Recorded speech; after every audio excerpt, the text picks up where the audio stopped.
Mesdames et messieurs, bonjour. Chers frères et sœurs dans le Seigneur, que la grâce du Seigneur Jésus-Christ soit avec vous. La dernière fois, dans la dernière prédication, nous avons parlé de l'adulte spirituel, de la maturité spirituelle. Et nous avons dit que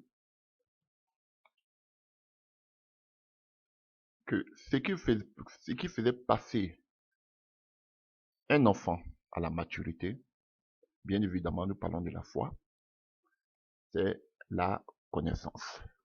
Et nous voulons aller en profondeur. Encore, nous allons faire une première prédication, nous allons continuer ces jours-ci. Vraiment, Dieu me met des choses à cœur. Nous allons aller en profondeur, dans la profondeur. Alléluia. Donc, cette année, on va parler de la profondeur. Donc, chers frères et sœurs, nous voulons voir la connaissance. Nous voulons parler un peu de la connaissance. Parce que c'est vrai que j'ai frappé un peu par la grâce de Dieu. C'était pas pour vous faire du mal, c'était pour vous réveiller. Et j'ai parlé de la connaissance par rapport, alléluia, à la connaissance du monde spirituel qui nous entoure. Alléluia. Donc, parce que nous sommes des êtres spirituels. Donc, je vais aller encore un peu plus loin. Nous allons parler de différentes sortes de connaissances et je vais vous envoyer quelque part, comme on le dit. Alléluia. Voilà. Donc, nous avons plusieurs sortes de connaissances. Plusieurs sortes de connaissances. Et je ne vais pas tous les énumérer. Mais je vais vous parler aussi de certaines connaissances. Alléluia. Qui existent déjà dans ce monde. Et je vais vous parler aussi de la plus grande connaissance pour nous en tant que chrétiens. C'est important que vous sachiez ce genre de choses. Alléluia. Donc, nous ne pouvons pas parler de connaissance sans aller au préalable dans le grec antique pour nous définir ce que c'est que la connaissance. Et je ne vais pas dans les dictionnaires et autres, je vais directement dans le grec ancien. Alléluia. La connaissance, en grec, parler de connaissance, c'est, alléluia, la gnose. Je parle en français, gnosis. Alléluia. Et gnosis décrit, alléluia, la connaissance comme étant la possession d'un savoir. Avoir un savoir, le gnosis. Connaissance veut dire gnosis en grec. Et cela veut dire être en possession d'un savoir. La connaissance, c'est avoir un savoir, savoir quelque chose. Alléluia. À partir duquel on peut le communiquer à quelqu'un ou à des personnes. Donc, je répète, gnosis veut dire connaissance et cela signifie être en possession d'un savoir qu'on peut communiquer, divulguer à d'autres personnes. Alléluia. Et gnosis vient de ginosko. Et ginosko signifie aussi connaissance parce que gnosis vient de ginosko. Ginosko aussi veut dire la connaissance. Alléluia. Mais, alléluia, on parle c'est une connaissance c'est connaître la connaissance, savoir la connaissance, comprendre la connaissance. Alléluia. Et puis, ginosko veut dire aussi, alléluia, généralement c'est la connaissance, mais sur la base de l'expérience. Alléluia. Quand on parle de ginosko, d'où sort gnosis, ginosko veut dire comprendre, alléluia, la connaissance, remarquer la connaissance, apprendre la connaissance, apercevoir la connaissance, alléluia, mais avoir un savoir aussi, mais on nous dit plus cette connaissance, elle provient de l'expérience. Alléluia, chers frères et sœurs. Alors que gnosis, c'est être en possession d'un savoir qu'on veut communiquer à quelqu'un d'autre. Mais gnosko veut dire, duquel sort le mot gnosis, veut dire aussi la connaissance, un savoir, comprendre la connaissance, mais plutôt sur la base de l'expérience vécue. Et il y a d'autres thèmes aussi qui parlent aussi de la connaissance, comme Oïda qui parle, alléluia, de la connaissance par l'intuition. Je ne vais pas vous emmerder ce matin. Alléluia. Voilà, mais on doit vous expliquer ce genre de choses. Et je vais essayer de les égrener un peu, et peut-être pas aujourd'hui, peut-être dans d'autres vidéos. Nous allons continuer comme ça.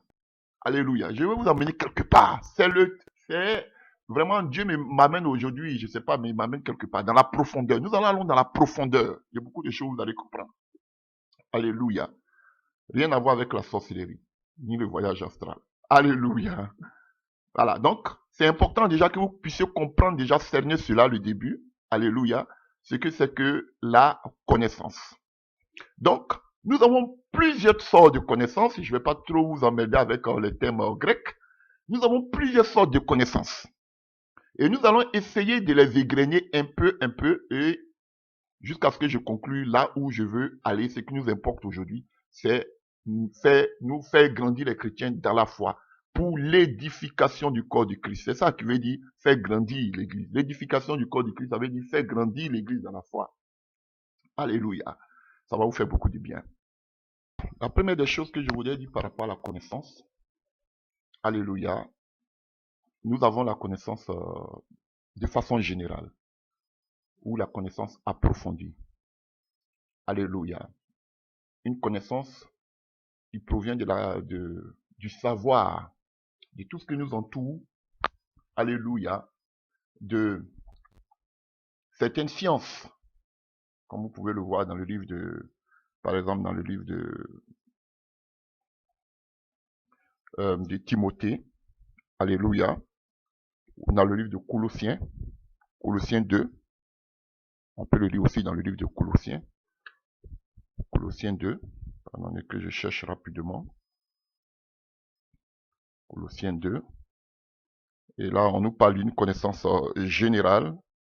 Voilà, une connaissance de toutes les sciences. Ou bien on peut vous parler aussi de connaissance approfondie. Alléluia. Donc, cette connaissance-là, vous voyez, ça peut être dans un domaine bien précis, bien déterminé. Alléluia. On peut avoir la connaissance de la mathématique, par exemple, et connaissance de la géographie, connaissance, alléluia, ok, tout ce que vous pouvez savoir, une connaissance, alléluia, du monde qui nous entoure, au fait. Donc ça, c'est la connaissance générale. Alléluia. Comment une nation, le fonctionnement d'une nation. Alléluia. Le fonctionnement de l'armée. Ou bien d'un monde bien précis, bien spécifique. Ça, c'est la connaissance générale. Alléluia. Chers frères et sœurs. Donc, il y a cette connaissance-là qui existe déjà. Et bon, il y a un passage qui nous en parle. C'est dans le livre de Colossiens 2. Colossiens 2. À partir du verset 3. Alléluia. Qui nous dit, on parle du mystère dans lequel sont cachés tous les trésors de la sagesse et de la science. Alléluia. La science humaine, des différentes sciences. Alléluia. La science politique. Alléluia. D'autres qui sont des experts en matière de politique. Alléluia. Il y a un domaine bien défini. Donc, ça, c'est la connaissance générale. Alléluia. Voici une sorte de connaissance. Et il y a beaucoup de personnes qui ont acquis, qu'on appelle ce genre de connaissance. La connaissance générale. Des études en philosophie. Comme par exemple, vous voyez les Grecs qui étaient des philosophes. Alléluia. Donc, ils avaient une connaissance approfondie dans ce domaine. Alléluia. Donc, chers frères et sœurs, il y a la connaissance générale du monde dans lequel nous vivons, de certaines sciences. Alléluia, chers frères et sœurs. Donc, il y a beaucoup de personnes qui ont des gens alléluia, de connaissances. Et beaucoup s'en glorifient. Et ils sont, à la fin, alléluia, ils sont sanctionnés. Leur connaissance est sanctionnée par des diplômes. D'autres ont des doctorats. D'autres, par exemple, la théologie. D'autres ont des masters. Alléluia. D'autres ont des licences. Alléluia. Tout cela pourquoi? Parce que on s'est dit qu'ils ont, alléluia, ils ont atteint une certaine connaissance. Ils ont acquis une certaine connaissance. Et cela, alléluia, est sanctionné par, alléluia, par un diplôme. Voilà. Voilà comment fonctionne ce monde. Alléluia. Et nous avons aussi la connaissance familiale des personnes qui nous sont familières. Alléluia. Voilà, des personnes avec qui nous avons, alléluia, Nous avons des rapports étroits. Alléluia. Donc ça, il y a la connaissance aussi familiale. Des personnes qui nous sont familiers. Alléluia. Voilà, des personnes avec qui nous avons des liens, je pourrais même dire aussi, il y a des liens amicaux. Alléluia. Des liens de fraternité. Il y a aussi ce genre de connaissances. Connaître quelqu'un, ah, je le connais parce qu'il fait partie de ma famille. Alléluia. Cela aussi existe. Alléluia. Donc, il y a des connaissances aussi familiales. Si, parlant de connaissance familiale, ici c'est Yoda, qui est la connaissance par intuition, par conviction intérieure. Alléluia. Yoda aussi parle de connaître quelqu'un. Alléluia. Et il y a tellement de passages qui parlent de la connaissance familiale. Alléluia, amen. Je vais prendre seulement toujours un passage, parce que je ne peux pas, et, alléluia, et citer tous les passages bibliques parce que ça va nous prendre du temps. Mais on va lire un seul passage que vous connaissez. Alléluia. Cependant, dans le livre de Matthieu, Matthieu 26, à partir du verset 69. Cependant, Pierre était assis dehors dans la cour.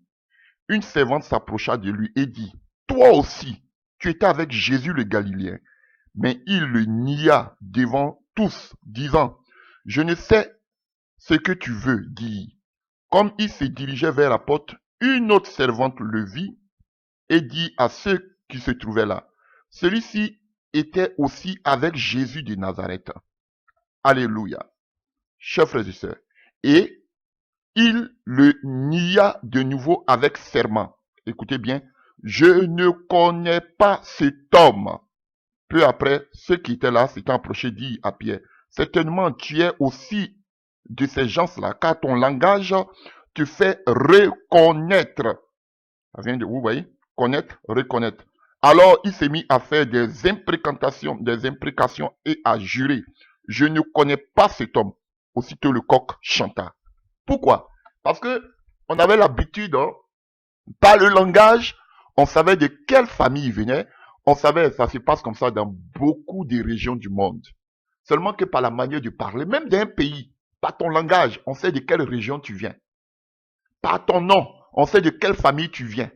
Par ton nom, on sait de quelle région tu viens. Donc, à partir de ces choses, de ces signaux-là, on peut reconnaître quelqu'un. On peut connaître quelqu'un. Alléluia. D'autres l'ont vu déjà dans la famille. Il était familier à Jésus. Parce qu'on le voyait toujours avec Jésus. Peut-être par son accoutrement, on pouvait savoir qu'il était avec Jésus. Vous avez vu? Par sa manière de parler, on savait qu'il était avec Jésus. On savait qu'il faisait partie de la famille de Jésus. Donc, vous voyez? Donc, il y a une connaissance familiale qui existe aussi. Alléluia. Vous comprenez déjà, chers frères et sœurs? Donc, il y a la connaissance aussi qui vient de la famille. Ah, comment il s'appelle? Ah, ce nom-là, ça vient de tel pays, déjà avec des noms. On sait déjà de quel pays tu viens. On sait déjà de quelle région tu viens. On sait déjà de quelle famille tu viens. Alléluia. Par ta manière de parler, même si vous êtes tous d'un même pays, mais par la manière de parler, par le nom, on peut définir, on peut savoir de quelle région cette personne vient. On peut même aller jusqu'à connaître sa famille. Vous comprenez, chers frères et sœurs. Donc, il y a aussi la connaissance familiale. Et Pierre ici, on l'a reconnu par sa manière de faire, par sa manière de parler. D'autres l'avaient vu toujours dans cette famille avec Jésus, avec les disciples. On dit, ah, lui aussi, il était certainement avec Jésus-Christ de Nazareth, Jésus de Nazareth. Vous voyez, donc, il y a là, on pouvait les reconnaître. On peut reconnaître quelqu'un par son accoutrement, par sa manière de parler. On peut savoir qu'il fait partie de telle famille. Alléluia. Chers frères et sœurs. Donc, il y a la connaissance familiale. On peut parler aussi de connaissance connaissance dans le domaine du mariage. C'est très important. Alléluia. Vous voyez, souvent même quand on prend, il y a des thèmes comme ça où on dit il a connu. Alléluia. On parle de rapport sexuel. Donc connaître aussi, le mot connaître aussi est utilisé dans la Bible pour parler du rapport sexuel, du rapport intime. Et 1 Pierre nous le dit, 1 Pierre 3 à partir du verset 7, mari, on ne parle pas à la femme, mais on parle au mari. Voilà, parce que c'est lui le premier responsable du foyer. Voici ce que Pierre dit. 1 Pierre 3, verset 7. Marie, montrez-vous à votre tour de la sagesse. Ici, c'est gnosis, c'est la connaissance. Dans vos rapports avec vos femmes. Donc, ça veut dire que dans les rapports entre un homme et une femme, il doit avoir aussi de la connaissance. comme avec un sexe plus faible. Honorez-les comme devant aussi hériter avec vous de la grâce de la vie. Qu'il en soit ainsi, afin que rien ne vienne faire obstacle à vos prières. Donc, frère, vous voyez? Donc, Pierre nous exhorte ici à avoir de la sagesse, de la connaissance dans nos rapports avec nos femmes. Pourquoi? Parce que ce sont des êtres faibles. Mais c'est pas ce qu'on constate aujourd'hui. Hein. Aujourd'hui même, les femmes sont plus fortes que les hommes. Vous voyez, ils ont déplacé toutes les bonnes. Parce que, alléluia, dans le contexte historique, vous voyez que les femmes même étaient à l'écart. Même dans le temple, vous parlez toujours du portique de Salomon, ils étaient assis au portique de Salomon. C'était seulement des poteaux qui séparaient les différents parvis. Et il y avait les parvis des hommes, il y avait les parvis des femmes. Donc les femmes et les hommes ne restaient même pas ensemble dans la région juive. Donc il y avait les femmes étaient marginalisées. Donc Pierre exhorte pour dire, ayez de la sagesse. Alléluia. Elles sont faibles. Voilà pourquoi Paul avait, qu'on appelle de façon catégorique, alléluia, interdit à ce que les femmes puissent parler dans l'église. Alléluia. Pas parce qu'elles ne doivent pas prophétiser ou autre, ou prier, non. Parce que, alléluia, elles parlaient de tout, de toutes sortes de sujets dans l'église. Alléluia. Donc, on prenait les femmes pour des moins que rien. Alléluia. Et on sait qu'elles sont beaucoup causeuses, elles parlent beaucoup, mais donc, il le dit. Alléluia. Dans les rapports entre l'homme et la femme, on doit avoir aussi de la connaissance pour savoir comment se comporter envers la femme, parce que c'est un être faible. Trop la presser, elle risque de, alléluia, comme une fleur, elle risque de perdre, alléluia, de cette beauté intérieure, ou lui laisser trop de liberté, se voler comme une colombe. Donc, on doit avoir de la sagesse avec la femme. Ah oui, frère, dans les rapports, chers frères et sœurs, dans les rapports familiaux, dans les rapports conjugaux, alléluia, l'homme doit avoir de la connaissance pour pouvoir éduquer, excusez-moi pour le thème, la femme. Excusez-moi, alléluia.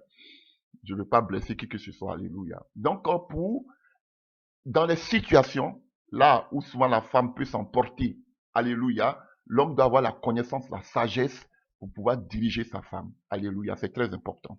Alléluia. Donc, c'est ce que Paul et Pierre nous donnent ici. Quand on parle de sagesse ici, on parle de la connaissance. Alléluia. Et on va encore plus loin. Parce que, comme j'ai dit tantôt, lorsqu'on parle de connaissance aussi, on parle du rapport sexuel. Alléluia. Et vous pouvez voir ça dans le livre, on va lire 2 passages, dans le livre de Matthieu 1 à partir du verset 25, on dit, mais il ne la connut point jusqu'à ce qu'elle eût enfanté un fils auquel il donna le nom de Jésus-Christ. Donc on parle de Joseph, le père, alléluia, biologique de Jésus-Christ, alléluia, bon, l'époux de Marie. On dit qu'il n'a point connu Marie jusqu'à ce qu'elle lui ait enfanté Jésus-Christ. Donc, connaître ici, c'est ginosko. Alléluia. Donc, ça parle aussi de rapport sexuel. Et on peut le voir aussi dans le livre de Luc 1, à partir du verset 34. Luc 1, à partir du verset 34. Non, on a été dégrainer comme ça les connaissances. Parce que j'ai dit que c'est la connaissance qui fait la différence entre un enfant et quelqu'un qui est mature. Donc, on voit ces différentes sortes de connaissances. Et je vais vous envoyer quelque part. Peut-être pas dans cette prédication, mais la prochaine. Alléluia. Luc 1, à partir du verset 34. Marie dit à l'ange, comment cela se fera-t-il, puisque je ne connais point d'homme? Connaître ici, là, c'est ginosco. Et vous allez voir, dans beaucoup de versions, même dans l'Ancien Testament, on parle de, il connut sa femme. Donc, il a pris connaissance, alléluia, de l'intimité de sa femme. Il a eu connaissance de l'intimité de sa femme. Ah oui, aller avec sa femme, excusez-moi, de façon intime, c'est la connaître. Ah, frère, voici un grand enseignement encore. Ah, frère. Donc, et on dit, il connut sa femme, mais ma soeur, toi, tu as connu combien d'hommes? Ah, là, excusez-moi, mais je suis en train de parler. Hein, parce que c'est ça connaître. Savoir. Mais toi, combien de personnes ont su ton intimité? Voilà, connaître. Elle n'a point connu d'homme. Personne n'a eu connaissance de son corps, de son intimité. Vous parlez du mariage, non? Voilà. Donc, combien de personnes, toi, ont connu, savent des choses de ton intimité? Combien de personnes, hommes, combien de femmes connaissent aujourd'hui? Donc, nous sommes tous des prostituées par rapport à notre passé. Bon, comme Jésus est venu effacer aussi notre vie passée. Voilà ce que c'est que le mariage. Alléluia. Elle dit, je n'ai point connu d'homme. Mais toi, tu as connu combien d'hommes? Ah là, voici le mariage qu'elle a. Tu as connu combien d'hommes? Tu as connu combien de femmes? Ah oui, tu es dans ton foyer tranquillement avec ton mari ou avec ta femme, mais il y a des femmes dehors ou bien il y a des hommes dehors qui te connaissent déjà, qui ont connu ton intimité. Voilà, Marie dit, je n'ai point connu d'homme. Bon, bref. Voilà, je ne vais pas m'attirer la foudre ici, je suis fatigué. Alléluia. Chers frères et sœurs, voilà pourquoi le mariage, ce n'est pas pour les enfants. Ah oui, frère. Il faut avoir de la connaissance dans les rapports. Il faut avoir de la connaissance dans le mariage. Ah oui, ce n'est pas pour les enfants, le mariage. Voilà. Donc, on continue. Donc, aussi, connaître, on peut connaître quelqu'un. Connaître quelqu'un. Alléluia. En dehors de sa famille, on peut, je connais quelqu'un, je connais telle personne. Alléluia. Donc, on ne va pas parler de tous les passages, je prends seulement un seul passage. Alléluia. Vous pouvez voir Acte 19, verset 15. On parle des fils de Séva qui étaient venus chasser un esprit. Et voilà ce que l'esprit dit. L'esprit malin lui répondit, je connais Jésus et je sais qui est Paul. Mais vous, qui êtes-vous? Vous voyez? Connaître. Savoir quelque chose de quelqu'un. C'est ça ici. Donc, il savait que les démons savaient qui était Jésus. Il savait qui était Paul. Mais il ne reconnaissait pas. Alléluia. Chers frères et sœurs, les fils de Siva. Mais savez-vous dire que même les démons nous connaissent? Ah frère, c'est grave, c'est Jésus seul qui nous protège. Même les démons savent qui est chrétien, qui n'est pas chrétien. Ils ont un savoir, ils savent. Bah, s'il y a un démon ici qui parle, il dit, je sais qui est Jésus, je sais qui est Paul. Voilà, chers frères et sœurs, allons-y de l'avant, on a beaucoup de choses à dire. Alléluia. Et dans la Bible aussi, il y a la connaissance aussi, il y a une autre sorte de connaissance qui fait allusion plus à la compréhension, comprendre quelque chose, comprendre une idée. Alléluia. Et ça, nous pouvons le voir dans le livre, par exemple, de Matthieu 12, à partir du verset 7. Et Jésus dit, si vous saviez ici, c'est ginosko, ça veut dire, si vous comprenez ce que signifie, je prends plaisir à la miséricorde et non au sacrifice, vous n'auriez pas condamné des innocents. Donc ici, on utilise la connaissance comme une compréhension. Si vous connaissez, si vous saviez, je vous ai dit que la connaissance c'est savoir. Donc si vous saviez, alléluia, si vous avez de la compréhension, donc la connaissance c'est comprendre aussi quelque chose, une idée énoncée. Alléluia. Avoir de la connaissance, alléluia, c'est savoir être conscient de quelque chose. Je suis en train d'énumérer, donc je vais pas trop argumenter. Donc c'est savoir être conscient de quelque chose, avoir de la connaissance. Et cela, nous pouvons le voir, un passage rapidement dans le livre de 2 Corinthiens. Alléluia. 2 Corinthiens 5 à partir du verset 21. 2 Corinthiens 5 à partir du verset 21. Celui qui n'a point connu le péché, ça veut dire celui qui n'a point eu connaissance du péché, il a fait devenir péché pour nous, afin que nous devenions en lui justifiés de Dieu. Alléluia. Donc, je vous ai dit que c'est savoir être conscient de quelque chose. Nous devons savoir que Jésus-Christ de Nazareth, il n'a point connu de péché, mais malgré cela, il s'est fait pécheur pour nous. Alléluia. Il a pris sur lui tous nos péchés. Alléluia. Donc, c'est important que nous puissions savoir ces genres de choses, que notre Seigneur et Sauveur Jésus-Christ, il n'a point péché. Mais, Dieu a fait de lui un pécheur à cause de nous. Voilà. Donc, chers frères et sœurs, c'est être conscient de quelque chose. C'est important. C'est ça aussi la connaissance. Et c'est par là même que je devais commencer. Il y a la connaissance qui vient de Dieu, la connaissance suprême. Alléluia. La connaissance divine, la connaissance au-dessus de toute connaissance, c'est Dieu lui-même. Alléluia. Personne ne peut connaître la connaissance, ne peut connaître, alléluia, Dieu. Alléluia. Dans sa grandeur, dans son immensité, dans sa profondeur, dans sa largeur.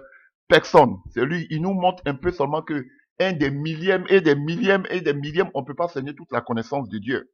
Alléluia. Voilà pourquoi Paul s'exclame dans le livre de Romains 11, à partir du verset 34, il dit, qui a connu la pensée du Seigneur?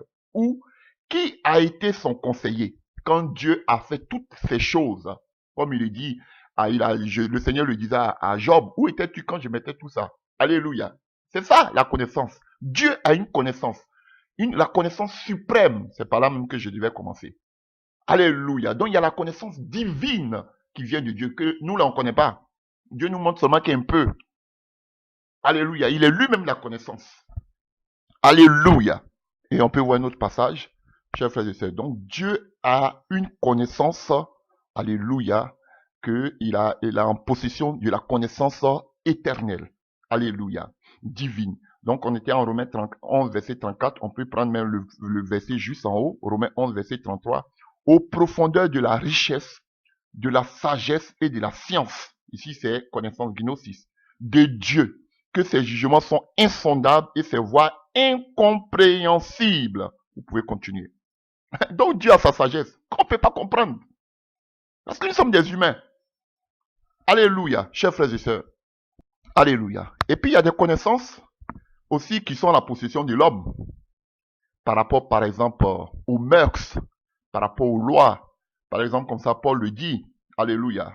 Nous avons la connaissance qui nous vient peut-être, connaissance générale, de l'information. Alléluia. Une connaissance de nos pratiques, de nos mœurs. Par exemple, comme ça, Paul le dit dans le livre de 1 Corinthiens, ça c'est la possession à l'homme. L'homme aussi, nous avons des connaissances terrestres. Alléluia. Il le dit à 1 Corinthiens 1, alléluia, à partir du 1 Corinthiens 8, à partir du verset 1.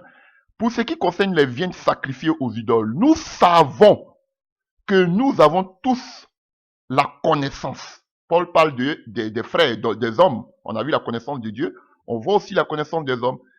La connaissance enfle, mais la charité édifie. Donc, deux fois on a la connaissance dans ce passage, gnosis. Donc, il parle, et on va au verset 7 de 1 Corinthiens 8. Mais cette connaissance n'est pas chez tous. Quelques-uns, d'après la manière dont ils envisagent encore l'idole, mangent de ces viandes comme étant sacrifiées aux idoles, et leur conscience qui est faible, elle est souillée. Donc, il exhortait les Corinthiens à ce qui concerne les viandes sacrifiées aux idoles. Donc, il dit que, en tant que chrétiens, nous avons cette connaissance que nous ne devons plus manger des viandes sacrifiées aux idoles. Les autres ne sont pas chrétiens. C'est vrai que cela ne nous fait rien. On peut prier, manger, mais ça risque de scandaliser ceux qui ne sont pas des chrétiens. Pour dire, il y a ceux qui sont des chrétiens, là, ils mangent des viandes sacrifiées comme nous. Donc, pour cela, nous avons la connaissance que ces genres de choses-là ne sont pas bien pour un chrétien. Voilà. Donc, comment nous pouvons avoir cette connaissance? Mais par la parole. Bon, je commence maintenant à arriver maintenant dans la foi chrétienne. Je voulais parler de la connaissance de façon générale. Alléluia. Et j'arrive, petit à petit, j'arrive. Alléluia, chers frères et sœurs. Voilà. Donc, nous avons ce genre de connaissances. Alléluia. De savoir qu'en tant qu'un chrétien, on ne peut pas aller se mettre avec des bouddhistes pour prier. Ou bien se mettre avec des musulmans pour prier. Voilà. Ça, on n'a même pas besoin de dire ça aux chrétiens. Vraiment né de nouveau. C'est une connaissance, alléluia. En même temps, ça se voit à l'œil nu. Voilà, chers frères et sœurs. Donc, voici un type aussi de connaissance. Les gens me diront, non, mais pourquoi pas, on prie le même Dieu. Voilà, ça, ce sont des œcuméniques. Je ne vais pas entrer dans ce débat-là aujourd'hui. Alléluia, chers frères et sœurs. Connaissance aussi avec une approbation, une félicité. Et alléluia. Vous voyez, nous pouvons le voir peut-être dans le livre, le voyons le même. Alléluia, dans le livre de Timothée. Alléluia, 2 Timothée 2, verset 19. 2 Timothée 2, à partir du verset 19. Alléluia. Néanmoins, le solide fondement de Dieu reste debout avec ses paroles qui lui servent de sceau. Le Seigneur connaît ceux qui lui appartiennent et quiconque prononce le nom du Seigneur qu'il s'éloigne de l'iniquité. Donc, alléluia, Dieu connaît, alléluia, ce qui lui appartient. Nous avons l'approbation de Dieu. Il nous connaît parce que nous sommes ses enfants. Et quand vous allez prendre peut-être le livre aussi de Matthieu 12, verset 33, il dit, je ne vous connais pas. Il connaît pas ceux qui il connaît pas ceux qui marchent selon sa parole. Mais nous qui marchons selon sa parole, qui gardons ses commandements, alléluia, il nous connaît. Et cela est une félicité pour nous. C'est un encouragement pour nous. Alléluia. Attendez rapidement que je prends Matthieu 12. Matthieu 12 à partir du verset 33. Alléluia.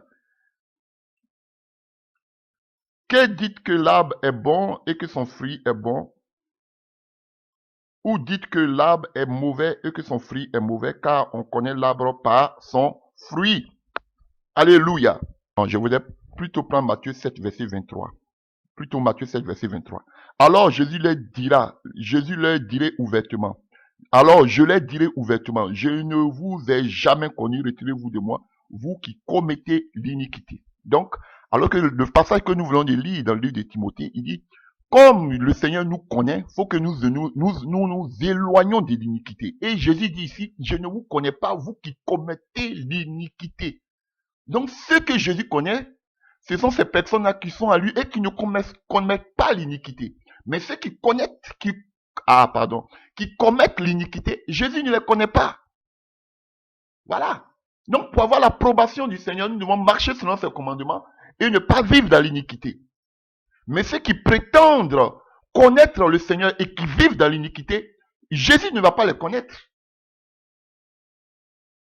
Alléluia. Alléluia. Alors, nous allons entrer maintenant dans les choses un peu plus corsées. Alléluia. Alléluia. La connaissance nous permet de faire attention dans notre vie de tous les jours. Je m'explique. La connaissance, quand tu as la connaissance de certains événements, de la parole, alléluia, ça te permet de faire attention quand les temps sont mauvais. Et prenons le passage, alléluia, Matthieu 24, verset 50. Le maître de ses serviteurs viendra le jour où il ne s'entend pas et à l'heure où il ne connaît pas. Ici, c'est Ginosco, où il n'a pas la connaissance. Vous pouvez voir le passage parallèle dans le livre de Luc 12, à partir du verset 46. Donc, chers frères et sœurs, nul ne connaît l'heure, nul ne connaît, alléluia, le jour quand notre maître reviendra. Donc, avoir la connaissance et tu sais que le maître revient. Donc, c'est une connaissance pour toi. Donc, tu dois faire quoi? Faire attention. Te préparer comme les vierges. Avant qu'elles soient folles ou les folles sages, elles étaient tous des vierges qui se sont préparées au même titre. Donc, alléluia, sachant que le pour vient, d'abord nous devons préparer notre lampe. Chacun doit préparer sa lampe. Et tout cela, qu'est-ce qui nous permet de préparer notre lampe? C'est la connaissance. La connaissance est très importante. Donc, ceux qui n'ont pas cette connaissance-là, ce sont des enfants, des bébés. Et cette connaissance n'est pas enseignée. Alléluia. Et regardez ceux qui sont dans le monde. Ils n'ont pas cette connaissance, donc ils s'en foutent, ils vivent dans l'iniquité, ils vivent comme ils veulent parce qu'ils n'ont pas cette connaissance. Mais quand toi tu as cette connaissance, ça te permet de faire attention dans ta vie de tous les jours. Parce que nul ne sait quand le maître viendra, nul ne sait l'heure. Et tout cela, c'est la connaissance qui nous permet de savoir tout ça. C'est un savoir, tu sais que le maître revient. Donc ça te permet de faire attention dans ta vie de tous les jours. De soigner ta vie, pas avec ta force, mais avec l'aide du Seigneur. De te préparer comme les vierges. Et tout ça, c'est la connaissance. La connaissance est importante. Et quelqu'un qui n'a pas acquis ces gens, qui n'a pas acquis encore cette connaissance, alléluia, frère, il est en danger. Il est en danger. Voilà pourquoi il faut enseigner la connaissance à des enfants. Aujourd'hui, même il y a des gens qui ont 40 ans entre eux-mêmes de conversion, 50 ans de conversion, mais qui n'ont même pas la connaissance que le maître revient. Pour eux, ils se disent qu'ils vont vous dire qu'ils ont la connaissance en général, la connaissance de la théologie, ils ont des diplômes en théologie. Alléluia. Ils sont des docteurs, mais qui n'ont pas la connaissance que le maître revient. Pour eux, le maître revient dans 1000 ans. Voilà le danger. Et ils vous diront qu'ils sont ils ont la maturité parce qu'ils ont des diplômes théologiques. frère. Alléluia. Nous revenons maintenant au passage de Matthieu 12, verset 33 que j'avais lu au préalable. Alléluia. Et ici, Matthieu 12, verset 33, je le lis d'abord, qu'on avait lu tout à l'heure. Matthieu 12, verset 33. Ou dites que l'arbre est bon et que son fruit est bon. Ou dites que l'arbre est mauvais et que son fruit est mauvais. Car on connaît l'arbre par le fruit. On connaît, ginosko. Alléluia, la connaissance. Alléluia, par son fruit. Tout ça, c'est la connaissance. Et ici, avoir la connaissance nous permet d'avoir quoi? Le discernement. Ah oui. Voilà pourquoi les faux prophètes, les faux serviteurs de Dieu, les gens vont dire, ah, ne prophétisez pas, ne faites pas ceci. Non. On ne peut pas empêcher quelqu'un des faux prophètes de se manifester. Il y en a beaucoup, les faux prophètes. Il y en a. Mais c'est seulement par le discernement. Et là, le discernement vient de quoi? De la connaissance. Du temps de Jésus, même, il y avait des bas Jésus. Du temps de Paul, il y avait les, qu'on appelle les éimas. De notre temps encore, Jésus avait dit, il s'élèvera beaucoup de faux prophètes. Vous ne pouvez pas empêcher qu'il y ait des faux prophètes. Mais comment on va les remarquer? C'est pas parce qu'ils vont prophétiser qu'il y a un problème. Non, ils vont prophétiser. Mais c'est par leurs fruits qu'on saura s'ils sont de Dieu ou pas. Voici le seul signe. Il n'y a pas autre signe. Ne cherchez pas autre signe pour dire que, ah, ce sont des faux. Non, frère, laissez-les prophétiser. Mais par les prophéties, on saura s'ils sont de Dieu ou mais ils ne sont pas de Dieu. C'est clair. Vous voulez que je vous donne un exemple de faux prophètes? Alléluia. Bon, laissez ça dans les prochaines vidéos. Alléluia. Prenons Luc 6 à partir du verset 44. Luc 6 à partir du verset 44. Car chaque arbre se connaît, Ginosco, a son fruit. On ne cueille pas des figues sur des épines et l'on ne vendange pas des raisins sur des ronces. Forcés, alléluia, leurs fausses doctrines vont venir au grand jour. Ils peuvent être rusés comme ils veulent. On a pris plein sur la place publique. Ils ont l'oratoire, ils ont le verbe, ils ont la rhétorique. Ils vont vous montrer qu'ils vivent une sainteté parfaite. Mais on a vu les fruits. Et ce qui me plaît chez eux, c'est-à-dire ils prêchent le faux et le vrai. Quand ça chauffe, quand ils voient qu'ils sont démasqués, ils reviennent commencer à prêcher maintenant la vérité. Après, quand ils voient que tout le monde commence à s'endormir encore un peu, ils reviennent encore avec les fausses doctrines. C'est-à-dire, vous voyez, ils jouent avec vos esprits. Soyez sereins, soyez zen et regardez-les. Ce sont des faux. Alléluia, chers frères et sœurs. Et bon, peu de connaissance aussi, c'est être conscient de quelque chose. Alléluia, prends en compte quelque chose. Alléluia, qui est très important dans notre croissance spirituelle. Par exemple, Romains 6, verset 6, sachant, Ginosco, connaissance, et la connaissance que notre vieil homme a été crucifié avec lui, afin que le corps du péché fût détruit pour que nous ne soyons plus esclaves du péché. Nous devons nous rendre compte de cela. Nous devons le savoir. Alléluia, c'est important. Alléluia, je ne vais pas citer tous les passages parce que nous devons aller en profondeur. Alléluia. Et je vous ai dit qu'aussi, il y a la connaissance générale et qu'on appelle la connaissance par expérience. Voilà. Voilà la connaissance sur laquelle beaucoup jouent. L'expérience. Alléluia. Je vous dis la vérité, c'est une connaissance. Alléluia. Pourquoi chez nous en Afrique, on dit Alléluia. Quand un vieil homme meurt, c'est une bibliothèque qui brûle. Alléluia. C'est pas parce que ce nombre d'années lui ont donné en même temps la connaissance. Alléluia. De façon comme ça, automatique. Non. Alléluia. C'est parce que cette personne a acquise, alléluia, beaucoup d'expérience de la vie. Les côtés positifs, les côtés négatifs de la vie, tout ce que ses yeux ont vu, tout ce qu'il a expérimenté, tout ce qu'il a traversé, alléluia, lui ont forgé un caractère, ça lui a donné de la maturité. Voilà. Et quand des jeunes vont vers des vieillards, le vieillard va pas leur parler de quelque chose qui se passe dans le ciel, mais il va leur parler à ces jeunes-là des choses qu'il a traversées dans sa vie. C'est là qu'on parle d'expérience de la vie, chers frères et sœurs. Et on a plein d'exemples comme ça dans la parole de Dieu. Alléluia. Avant de vous donner des exemples, peut-être qu'on va lire quelques passages. Alors, lisons le passage de Luc 1. Luc 1 à partir du verset 41. Les parents de Jésus allaient chaque année à Jérusalem à la fête de Pâques. Lorsqu'il fut âgé de 12 ans, ils y montèrent selon la coutume de la fête. Puis, quand les jours furent écoulés et qu'ils s'en retournèrent, l'enfant Jésus resta à Jérusalem. Jésus et sa mère et Joseph et sa mère ne s'aperçurent pas.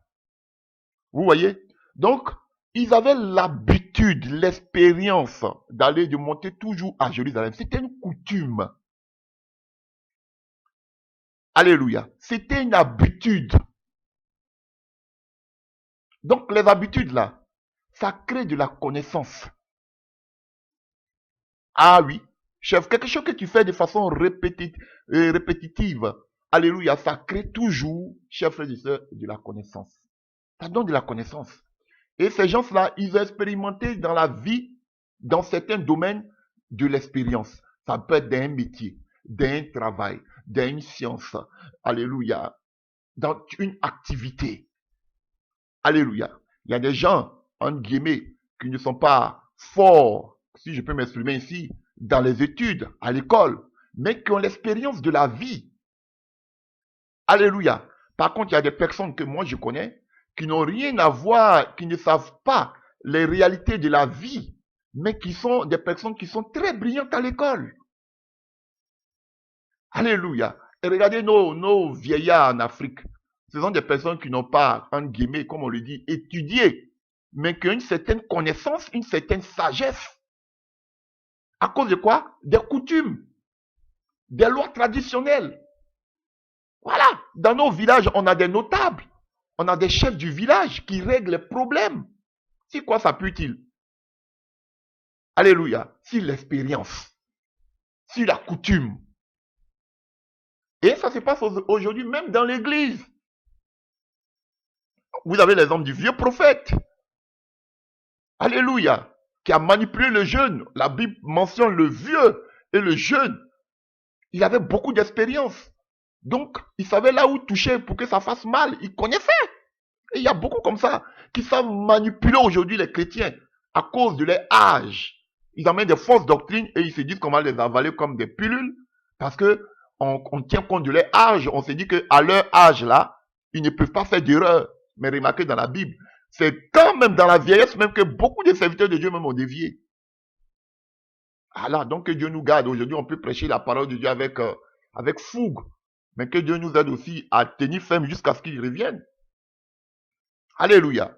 Donc, on a je peux vous citer deux exemples. On a l'exemple de Jéthro et de Moïse. Voilà, Moïse, avec qui Dieu parlait bouche à bouche, qui recevait les paroles de Dieu de façon authentique. Alléluia. Mais qui a reçu un conseil de Jéthro, son beau-père, en ce qui concerne les jugements du peuple d'Israël. Il a dit à Moïse que tu ne peux pas faire ça toi seul.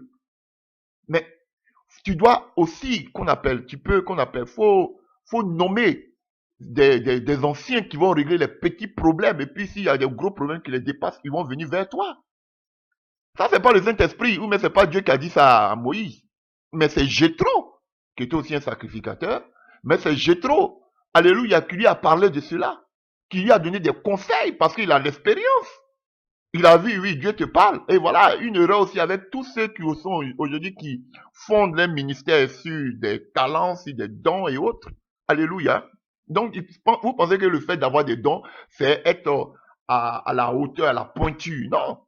Mais il y a des gens qui n'ont pas de dons, mais qui ont l'expérience du terrain. Ah, ça, c'est très important. Donc, souvent, il faut savoir aussi, attention, je ne vous dis pas de vous faire conseiller aussi. Il y a des vieillards aussi qui ne sont pas sages. Alléluia. C'est vrai que tu peux avoir des conseils des personnes plus avisées, alléluia, qui ont de l'expérience. Mais attention, écoute plus Dieu. Mais ne néglige pas aussi le conseil de certaines personnes qui sont des dévanciers. Ce n'est pas mauvais. Mais quand tu écoutes ces conseils, amène ça aussi devant le Seigneur. En tout cas, dans tous les cas, le meilleur conseiller, on appelle lui-même le conseiller, c'est Christ. Mais on ne dit pas aussi de négliger le conseil de ceux qui ont été avant toi. Voilà. Parce qu'ils ont eu aussi de l'expérience. Ça aussi, c'est une connaissance. Et on a le cas du petit Samuel avec le prêtre Élie. Vous connaissez cette histoire. Élie parlait avec Dieu, Dieu lui donnait des révélations. Mais la Bible dit qu'il ne connaissait pas la voix de Dieu. Donc c'est pour vous dire qu'aussi, avec les dons, alléluia, c'est un processus. Tu peux avoir des dons, mais ne sais pas comment les manipuler. C'est comme la parole de Dieu qui est une arme, une épée. L'épée, elle peut tuer, elle peut piquer, mais l'épée aussi peut se retourner contre toi-même. Donc souvent, quand tu manipules mal l'épée, ça peut être un problème pour toi. Et voilà pourquoi Dieu permet aussi qu'il y ait des personnes pour te conseiller. Ce n'est pas mauvais. Mais aujourd'hui, trouver des véritables conseillers de nos jours, frère, c'est pas donné à tout le monde. On sait pas où on peut trouver aujourd'hui du véritable conseiller. Parce que souvent, même les gens, c'est par jalousie. Ils te jalousent, toi-même, tu cherches à les conseiller, tu cherches qui te conseille, mais ils te jalousent. Alléluia. Souvent, mais il veut t'accaparer. Aujourd'hui, voilà, on n'a plus de conseillers aujourd'hui comme les Jétro, comme Élie. Alléluia. Qui pouvaient donner des conseils au petit Samuel. On n'a pas aujourd'hui.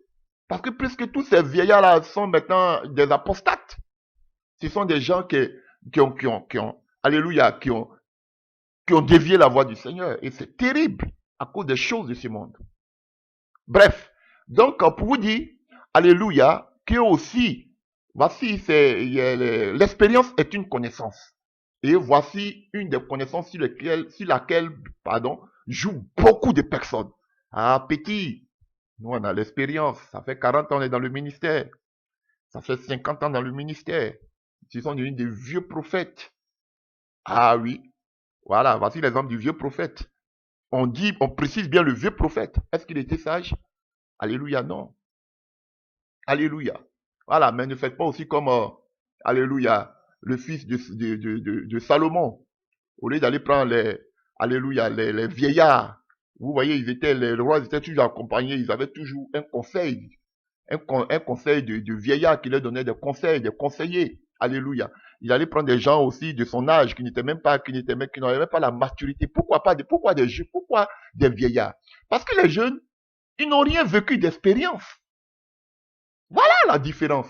Alors que ceux qui étaient déjà avec David, même David, avant de mourir, il a appelé tous ses conseillers et il a dit à ses conseillers d'aider son fils Salomon. Il n'a pas dit à Salomon, ok Salomon, bon, toi-même quand tu es roi, il faut choisir des conseillers. Mais il a pris lui ses conseillers qui lui ont conseillé pour pouvoir bien diriger son royaume. Ce sont ces conseillers-là qu'il a amenés vers son fils. Il dit, il est jeune, donnez-lui beaucoup de conseils. Parce qu'il y avait les guerres, il y avait des conflits internes, des conflits externes. Tout ça là, comment pouvoir gérer ça? Et Salomon était petit. Alors que des gens avaient déjà vécu ça auprès de David. Donc David dit, pardonnez, aidez mon fils. Il est très jeune. Donc dans le ministère, c'est vrai que tu peux avoir toute la connaissance. Tu peux parler avec Dieu matin, midi, soir. Mais il est aussi important. Alléluia. Là déjà, où il y a deux personnes, il y a des hommes qui vivent, il y a toujours des conflits. Il y a toujours des problèmes. Regardez même dans le foyer, deux personnes seulement, regardez tous les problèmes de foyer qu'il y a entre une femme et puis un homme. Imaginez maintenant une communauté. Alléluia. Il y a toujours des problèmes là où les hommes vivent. Voilà, c'est comme ça la vie. Donc, chers frères et sœurs, donc ne négligez pas aussi le conseil parce qu'il y a des gens, ils pensent qu'ils ont des dons, donc ils sont à la hauteur, c'est fini. Personne ne peut leur donner des conseils, c'est une erreur. Tu auras toujours besoin de personnes qui vont te conseiller, quel que soit ta dimension d'onction. Voilà, et c'est ça qui fait gonfler un peu certains jeunes. Ah, j'ai l'onction, j'ai le don. Non, faites beaucoup attention. Il y a des gens qui n'ont pas les dons, mais qui ont l'expérience. Et ils savent que si le chemin que tu as en train de prendre, tu risques de te casser le nez. Ah oui. Donc, sachez faire la part des choses. C'est vrai. Écouter la voix de Dieu, avoir des dons, c'est bon. Mais écoutez aussi ceux qui ont l'expérience. En tout cas, priez Dieu pour que Dieu vous envoie aussi vers des véritables vieillards, des véritables personnes.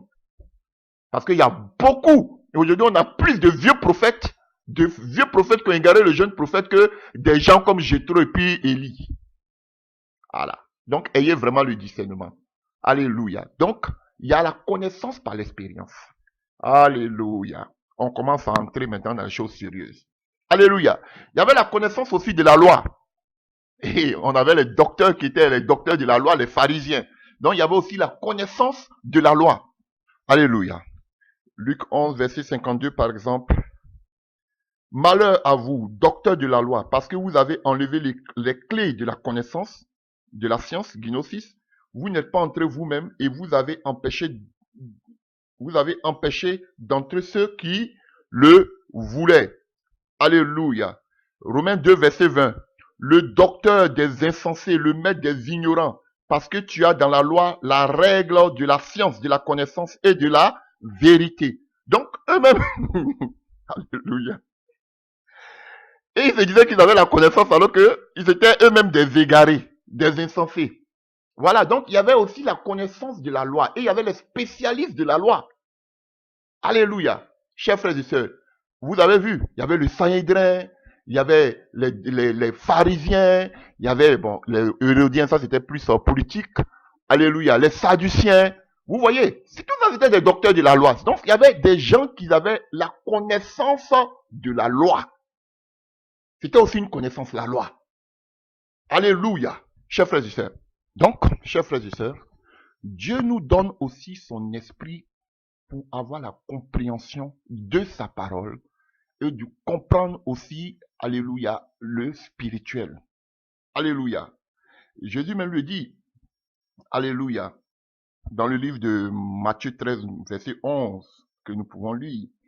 Jésus leur répondit, parce que vous avez été donné de connaître les mystères du royaume des cieux et que cela ne leur a pas été donné.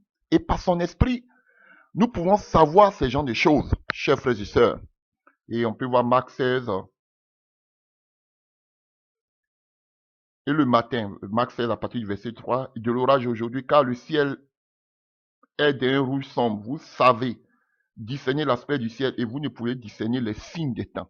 Donc vous voyez, la connaissance nous permet aussi de pouvoir, alléluia, discerner le temps dans lequel nous sommes. Et tout ça, c'est la connaissance. Il parle des signes, vous voyez, il parle du temps, il parle de l'orage, alléluia. Donc c'est la nature qu'on doit observer. C'est tout notre, qu'on appelle, et tout ce qui nous entoure, notre environnement que nous devons observer pour savoir, les informations, tout ce qui nous entoure pour savoir, ça nous donne de la connaissance. Et à la lumière de la parole pour savoir que les temps sont mauvais. Ah oui, frère, c'est important. Alléluia, chers frères et sœurs. Alors, allons-y encore à nos profondes. Alors, nous pouvons avoir aussi la connaissance par un don qu'on appelle le don. On va lire dans le livre de... Par un don spirituel, dans le livre de 1 Corinthiens 12, à partir du verset 8. Alléluia. L'Esprit donne à l'un une parole pleine de sagesse, et à un autre, le même Esprit, donne une parole chargée de connaissance. Ce n'est pas une parole de connaissance. Ce n'est pas une parole de la connaissance, mais c'est une parole chargée de connaissance. Alléluia. Parce que la connaissance absolue vient seulement que de Dieu. Alléluia. Mais Dieu charge nos paroles d'une connaissance pour savoir, pour savoir quelque chose d'une situation. Alléluia. Chers frères et sœurs, on voit Jésus en train de parler avec la femme samaritaine. N'est-ce pas? Alléluia. Et puis il lui dit, tu as eu 7 maris. Alléluia. Chers frères et sœurs. Elle dit, mais comment tu sais tout ça? Oui, parce que celui avec qui tu es n'est pas encore ton mari. Vous voyez, ça ce n'est pas une prophétie, c'est une parole de connaissance. Voilà. Donc, dans les paroles de Jésus, Dieu lui-même, il est Jésus, il est Dieu, Jésus. Vous voyez, dans sa parole, on voit qu'il y a une connaissance sur la vie de la femme qui sort de sa bouche. C'est Jésus, hein, mais c'est pas toute la connaissance absolue. Parce que la connaissance absolue vient de Dieu. Alléluia. Comprenez-moi, je sais que Jésus est Dieu, mais je vais vous expliquer quelque chose. Alléluia. Mais dans sa parole, on voit qu'il y a une connaissance par rapport au moment précis sur la vie de la femme, sur sa situation, sur ce qu'elle vit. Alléluia. Donc ce n'est pas une parole de toute la connaissance, mais c'est une parole chargée d'une connaissance. Une connaissance spécifique sur un moment, sur un événement, sur une personne précise. Alléluia. Voilà. Donc, parlons de connaissance. Vous pouvez voir des passages aussi comme 1 Corinthiens 13, verset 2, 8 à 9. 1 Corinthiens 14, à partir du verset 6. Ça, c'est un don chargé de la connaissance, par laquelle aussi on peut avoir connaissance de la vie de quelqu'un, de la situation de quelqu'un ou d'un événement, alléluia, d'une situation. bien définie et spécifique, précise. On avait dit aussi pour parler du savoir, de la connaissance, il y avait un mot grec qu'on appelait oïda, qui parlait plus fort, alléluia, de une conviction, l'intuition, une conviction personnelle intérieure. Alléluia. Une connaissance qui vient de ta conviction intérieure. Alléluia. De ton intuition. On a, alléluia, je peux vous donner un exemple. Alléluia. Et nous pouvons prendre un exemple comme ça dans le livre, alléluia, dans le livre de Matthieu 22, à partir du verset 15. Alors les pharisiens allèrent se consulter sur les moyens de surprendre Jésus par ses propres paroles. Ils envoyèrent auprès de lui leurs disciples avec les Hérodiens qui dirent, Maître, nous savons que tu es vrai et que tu enseignes la voie de Dieu. Vous avez vu comment, selon la vérité, que tu ne regardes pas l'apparence des hommes. Vous voyez, c'est comme ça, quand ils veulent vous tuer, ils vous donnent des éloges. Oh, grand serviteur de Dieu. Ah, tu es un homme de Dieu. Tu es un roi. C'est comme ça ils font. Voilà, il n'y a rien de nouveau. Alléluia. Car tu ne regardes pas l'apparence des hommes. Dis-nous donc, ce qui te semble. Est-il permis ou non, de payer le tribut à César? Jésus, connaissant leur méchanceté, répondit, pourquoi me tentez-vous hypocrite? Vous voyez? De façon, d'autres peuvent dire que c'est un talent, c'est un don, mais Jésus connaissant, c'est-à-dire, on parle d'une conviction interne, d'une intuition. Il savait que c'était un piège. Alléluia, chers frères et sœurs. Voilà, donc, c'est une conviction interne. Alléluia. Dans le temps, qu'on appelle, on voit que Jésus avait, alléluia, guéri un aveugle. Alléluia. Il avait guéri un aveugle et les pharisiens, alléluia, ont appelé, alléluia, cet homme-là pour savoir qui il avait guéri. C'est dans le livre de Jean 8, Jean 9 à partir du verset 24. Les pharisiens appelaient une seconde fois l'homme qui avait été aveugle et il lui dit, donne gloire à Dieu. Nous savons que cet homme-là est un pécheur. Voilà. Il voulait dénigrer Jésus. Dit que Jésus est un pécheur. Jésus qui lui a donné la guérison était pécheur. Mais l'aveugle répondit. Il répondit. S'il est un pécheur, je ne sais. Je sais une chose. C'est que j'étais aveugle et que maintenant je vois. Il a dit. Qu'a-t-il fait? Comment a-t-il ouvert les yeux? Il lui répondit. Je vous l'ai déjà dit. Et vous n'avez pas écouté. Pourquoi voulez-vous l'entendre encore? Voulez-vous aussi devenir ses disciples? Il injurait. Voilà. Vous voyez? Donc, on voulait montrer à cet homme-là que Jésus-Christ était un pécheur. Lui, il dit, moi, je ne sais pas. Ce que je sais, c'est que cet homme-là m'a dit, alléluia, sois guéri. Il était guéri. Alléluia. C'est que j'étais aveugle et que maintenant je vois. Donc, il avait cette intuition en lui. Alléluia. Cette conviction personnelle, cette connaissance intérieure que Jésus-Christ n'était pas ce que les gens pensaient de lui. Que ces pharisiens la pensaient de lui. Donc, c'est une conviction personnelle, chers frères et sœurs. Et bon, ça peut être comme un don. Alléluia. Voilà, donc, il y a beaucoup de choses par des convictions. Là, je vais entrer plus dans le don. Mais souvent, il y a une situation qui peut se passer. Bon, je ne veux pas que, alléluia, par des signes. Hein. Non, mais tu peux savoir intérieurement que cela ne vient pas de Dieu ou même cela vient de Dieu. Une conviction intérieure, interne. Alléluia, chers frères et sœurs. C'est ça la connaissance aussi. Et quand vous prenez Romains 8, verset 28, on vous dira que c'est le Saint-Esprit qui nous aide parce que, alléluia, l'Esprit nous aide dans nos faiblesses car nous ne savons pas ce qu'il nous convient de demander dans nos prières. Mais l'Esprit lui-même intercède par des soupirs inexprimables. Et c'est celui qui sonde le cœur, connaît quelle est la pensée de l'Esprit parce que c'est selon Dieu qu'il intercède en faveur des saints. Nous savons du reste que toute chose concourt au bien de ceux qui aiment Dieu et qui sont appelés selon son dessein. Alléluia. Donc, en nous, l'Esprit de Dieu nous donne la conviction interne, intérieure, que cela vient de lui ou cela ne vient pas de lui. Alléluia. Vous avez vu. Donc, ça peut être aussi un discernement poussé. Alléluia. Et ça, c'est Oïda, qui parle aussi de connaissance.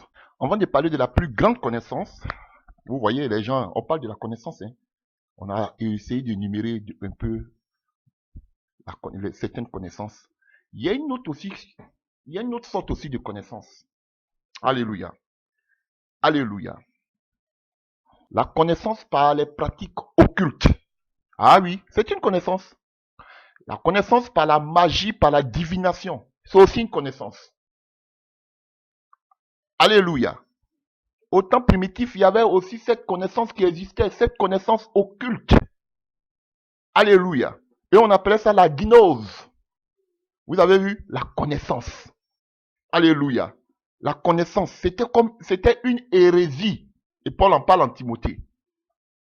Alléluia. Donc, on appelle la gnose, la sorcellerie. Alléluia, chers frères et sœurs. La gnose est devenue le nom d'une hérésie. Alléluia. Qui a menacé, qu'on appelle le christianisme primitif, qui a menacé l'église primitive, chers frères et sœurs. Et qu'est-ce qui enseignait, alléluia, la gnose? Alléluia. Il disait que l'homme pouvait avoir la connaissance, acquérir la connaissance. Si l'homme, alléluia, alléluia, qu'on pouvait avoir de la connaissance si on connaissait notre origine du monde, notre origine surnaturelle. Vous comprenez? C'est ce qu'ils enseignent. Je répète. Il disait, cette gnose, la connaissance, qui était devenue une hérésie dans l'église primitive. Vous avez l'exemple de Simon le magicien. Alléluia, chers frères et sœurs. Et on a Nicolas, prosélyte d'Antioche, dans le livre de Actes 6, qui était nommé comme, alléluia, diacre. On avait Élimas. Alléluia. Donc il y avait la magie. Et ces gens-là disaient que tu pouvais avoir de la connaissance si tu vivais dans le surnaturel. Voilà pourquoi je vous ai dit que je n'aime pas le mot surnaturel. C'est de façon, dans le dictionnaire, c'est normal. Tout ce qui, alléluia, dépense l'entendement de l'homme. Alléluia. Chers frères et sœurs. Mais c'est un mot qui était déjà utilisé dans l'Antiquité, pendant le temps, alléluia, dans le temps contemporain des apôtres, de l'église primitive. Alléluia. C'était devenu une hérésie, c'était de la magie, de la sorcellerie. Alléluia. Il vous disait que vous pouvez avoir de la connaissance si vous arrivez à maîtriser, alléluia, le spirituel. Le voyage astral. Donc, ce que les Karambiri prêchent aujourd'hui, là, ça avait déjà existé. Et on appelle ça la gnose. La connaissance, acquérir la connaissance. Et voilà. Pourquoi ils se disent être être sur vous. Ils connaissent, ils ont l'art des maîtres. Ce sont des champions. Alléluia. Parce qu'ils font le voyage astral. Et tous, ils sont nombreux. J'écoutais un faux prophète, je ne vais même pas lui faire la publicité, ivoirien là, qui se dépigmente la peau là, qui parlait aussi du voyage astral. Tu peux rester chez toi à la maison, tu peux être dehors et puis tu peux aller, ton âme peut sortir de ton corps pour aller voir chez toi à la maison ce qui se passe, voir comment tes enfants sont à la maison. Voici la sorcellerie. Voici la sorcellerie. Le voyage astral. Donc ça existait déjà dans l'église primitive. On appelle ça la gnose. Et gnose, vous voyez, on parle de gnosis, connaissance. Ils se disent que tu pouvais acquérir la connaissance si tu, alléluia, tu arrivais à te connaître de façon spirituelle dans le surnaturel. Voilà, voici ce qu'ils prêchent. Le surnaturel. Donc quand je parle de ce message, ils pensent que je vais tomber dessus. Non, moi je ne prêche pas votre sorcellerie. Alléluia. Chers frères et sœurs, je prêche du surnaturel, je parle de la vie spirituelle saine, comme la Bible l'enseigne, pas comme vous l'enseignez. Donc, il y avait la magie déjà qui existait. Et voilà, ce que les Mamadou Karambiri prêchent là, ce n'est qu'une photocopie de la gnose du passé. La gnose veut dire connaissance. Donc, ils se disent qu'ils ont la connaissance. Ils voient ce que vous ne voyez pas. Ils savent ce que vous ne savez pas. Voilà. Parce ils peuvent se balader avec leur âme. Donc, ils appellent ça de la connaissance. Quelqu'un qui sort de son corps, c'est un mort vivant. Alléluia. C'est un zombie. Le jour que ton âme sort de ton corps, c'est que tu es mort. Voilà, je vous dis toujours. Toutes ces expériences que ces apôtres, ces prophètes et autres ont eues, alléluia, chers frères et sœurs, c'était dans des songes, dans des visions.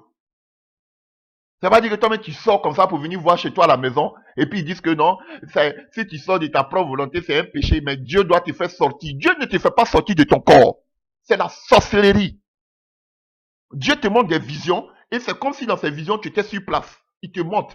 C'est comme si qu'on appelle une situation qui était à des milliers de kilomètres, Dieu t'amène ça comme dans un cinéma et il t'amène ça devant tes yeux. C'est ce que ça veut dire.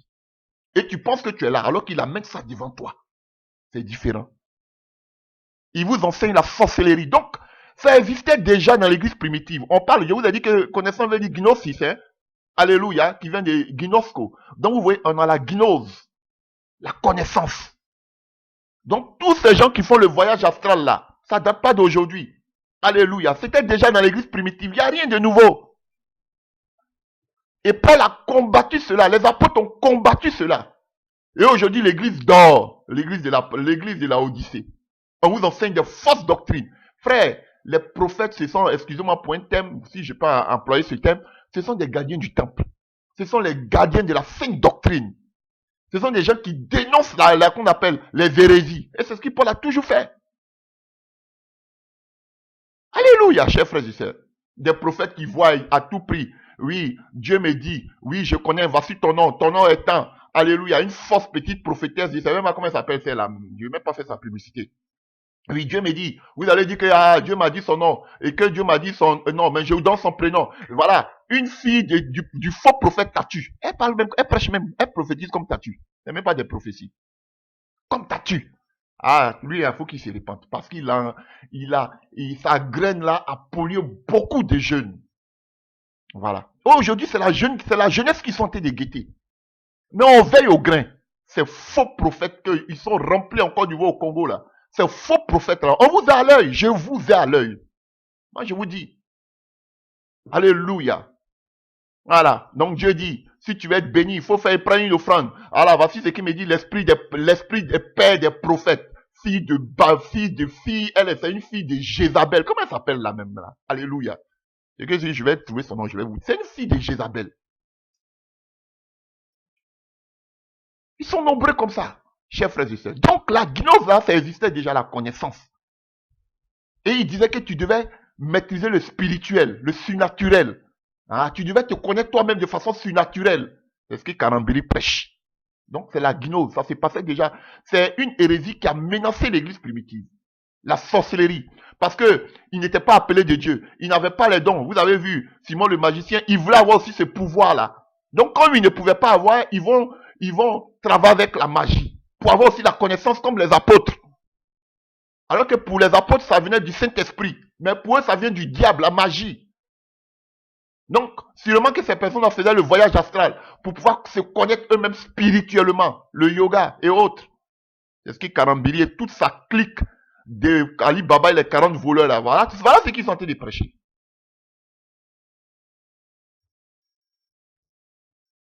Et Paul avait averti Timothée par rapport à cette sorcellerie. On le voit dans le livre de 1 Timothée 6 à partir du verset 20. Il dit, ô Timothée, garde le dépôt en évitant les discours vains et profanes et les disputes de la fausse science, de la fausse connaissance. C'était ici la gnose, la sorcellerie dans l'église, le voyage astral, la fausse science, c'était ça. Donc, déjà Paul, ça avait fait un véritable, ça avait vraiment ravagé l'église primitive. Ces fausses doctrines aujourd'hui du voyage astral que prêche ça et Mamadou Sanogo, j'ai dit Karambiri, Sanogo, et toute sa clique, comme on appelle, de Grecs qui prêchent, qui ont l'art de la parole, toute cette bande de faux pasteurs. Et voilà. Ils vont venir prêcher. On a dit donc, venez me prêcher contre le voyage astral. Vous qui savez parler, vous avez l'art de la parole, vous qui savez donner les conseils aux gens, parlez contre le voyage astral, on va voir. Parce que votre chef là, il prêche ça, vous ne pouvez pas aller contre ça. Bande de faux pasteurs. Vous pouvez berner tout le monde avec vos prédications. Nous là, vous ne pouvez pas nous berner. Et on est là, on veille au grain. Donc frère, c'est une gnose moderne qu'ils sont en train de faire là. Les mêmes causes produisent les mêmes effets. Ce qui était déjà avait menacé l'église primitive là, c'est la même chose qu'ils sont en train de faire aujourd'hui dans l'église. Il n'y a rien de nouveau. Rien de nouveau. Alléluia. Et de la même manière que les apôtres ont combattu cette hérésie, cette mauvaise doctrine, de la même manière nous allons la combattre. Plein de pasteurs sont dans la sorcellerie. Plein de pasteurs font le voyage astral. Ils sont nombreux. des fils du diable. Et vous pensez que vous allez aller au paradis avec ça? Alléluia. Des pasteurs sorciers, des pasteurs occultistes, des pasteurs magiciens. On voit de tout aujourd'hui. Ah, ils vont nous dire, il ne faut pas dénoncer. C'est Dieu seul qui juge. Non. Alléluia. Quand tu as la connaissance, tu peux juger. Ah oui. Parce que tu sais, donc tu peux juger. La connaissance nous donne de juger. Pour nous, en tant qu'enfants de Dieu, en tant que chrétiens, c'est là que nous allons finir. Quelle est la plus grande connaissance pour nous? Alléluia. C'est la connaissance de Dieu et de notre, alléluia, de notre véritable Dieu, c'est la connaissance du Christ. Voici la plus grande connaissance pour l'humanité. Connaître qui est Christ, qui est son Seigneur, qui est son Sauveur. Alléluia. La connaissance du Christ. C'est ça qui est notre plus grande connaissance. Et voilà ce que Paul dit. Alléluia. La plus grande connaissance des chrétiens, c'est la connaissance de Christ. De l'humanité même, si je peux le dire. Alléluia. Éphésiens 3, à partir du verset 19. Alléluia. Et connaître l'amour de Christ qui surpasse toute connaissance, gnosis, en sorte que vous soyez remplis jusqu'à toute la plénitude de Dieu. Donc connaître Jésus-Christ, c'est la connaissance qui surpasse toute connaissance. La connaissance de Christ. Alléluia. Et voilà ce que Paul dit encore. Là, comme c'est la plus grande connaissance, on va prendre beaucoup de passages pour que vous puissiez comprendre. Philippiens 3 à partir du verset 8. Et même, je regarde toutes choses comme une perte à cause de l'excellence de la connaissance de Jésus-Christ mon Seigneur. Vous voyez? Pour lequel j'ai renoncé à tout et je les regarde comme de la boue afin de faire quoi? De gagner Christ. Donc, venez me dire, ces prédicateurs, ces pasteurs, ces révérends et autres qui ne font que jacasser, alléluia, à longueur de journée. Alléluia, chers frères et sœurs. Dites-moi, est-ce qu'ils ont la connaissance de Christ? Est-ce qu'ils connaissent Christ? Parce que quand tu as le savoir de Dieu, quand tu connais Dieu, quand tu connais Jésus-Christ, Paul nous donne tout ici. Paul dit à cause de l'excellence de la connaissance de Christ. Parce qu'il a connu réellement ce que c'est que Christ. Vous qui voulez, qu'on appelle docteur insensé et aveugle. C'est vous qui voulez montrer aux gens que vous êtes des experts, des connaisseurs. Voilà ce que Paul dit de façon simple ici. Quand on connaît Christ, quand vous prétendez le connaître, voilà ce que Paul dit. Alléluia. Il a regardé toutes choses comme une perte. Est-ce qu'aujourd'hui, quand vous dites que vous connaissez Christ, c'est vous qui prêchez, qui enseignez là, vous regardez tout aujourd'hui comme une perte? Non, c'est pas ce qu'on voit, on constate dans vos vies de tous les jours. Alléluia. Est-ce que vous renoncez à tout comme Paul? Paul dit, il a renoncé à tout. Et encore, il va un peu plus loin. Alléluia. Il dit, il regarde tout comme de la bouffe afin de gagner Christ. Est-ce que ce que Paul dit ici là, c'est ce que vous faites, révérend, bishop, pasteur, prophète? Bien au contraire, vous prêchez la prospérité. Vous faites un mélange. Vous voulez dire que vous prêchez la sanctification. Comment vous faites grandir l'église par des enseignements. Et aussi, vous prêchez aussi la gloire du monde. Est-ce que vous voyez toutes ces choses-là comme étant la boue, la perte? Alléluia. Vous avez renoncé à tout? Non. On voit dans ce que vous roulez. On voit dans les grosses voitures que vous roulez. Et vous dites que c'est une bénédiction qui vient de Dieu. Est-ce que quand vous voyez la vie des Paul, des premiers apôtres, et vous voyez vos vies là, c'est la même chose? C'est le jour et la nuit. Et vous êtes dans la nuit. Alléluia. Vous êtes dans la nuit. C'est les temples, les grands temples, la célébrité. Alléluia. La gloire du monde. Les choses de ce monde. Est-ce que c'est de la boue? Comme Paul le dit ici. Vous êtes des serviteurs de maman. Je le dis haut et fort. Aimez-moi. Je ne cherche même pas à plaire à quelqu'un. Je ne cherche pas à plaire. Ne m'aimez même pas même. Faut pas vous allez m'aimer. L'amour de Jésus me suffit. Ne m'aimez pas. Vous êtes des serviteurs de maman. Quand vous voyez, vous prêchez à longueur de journée là, c'est que Paul dit ici là, vous qui dites que vous connaissez Christ là, est-ce que vous mettez ça en application? Bande de faux serviteurs de Dieu. Paul a suivi l'exemple parfait qui est Christ.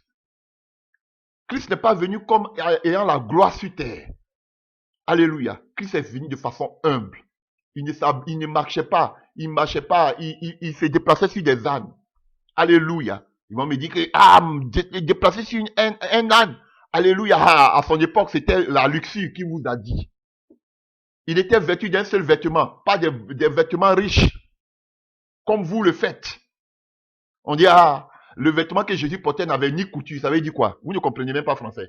Encore. Ça veut dire, ça veut dire que, le vêtement était riche. Ça a des insensés que vous pouvez dire ces genres de choses. Alléluia, chers frères et sœurs. Alors, nous pouvons continuer. 2 Pierre 1 à partir du verset 5. À cause de cela même, faites tous vos efforts pour joindre à votre foi la vertu, à la vertu, la connaissance. C'est frère, tu peux avoir la foi. Mais la connaissance est très importante. La connaissance vient énumérer. Ça va te donner, ça te permettra de grandir. Oui, chers frères et sœurs, ça te permettra de pouvoir juger. Ça te permettra d'avoir le discernement. Ça te permettra, frères et sœurs, alléluia, de faire un tation, de savoir quel temps nous sommes. La connaissance est importante. Si vous ne savez pas tous ces genres de choses, vous êtes des enfants.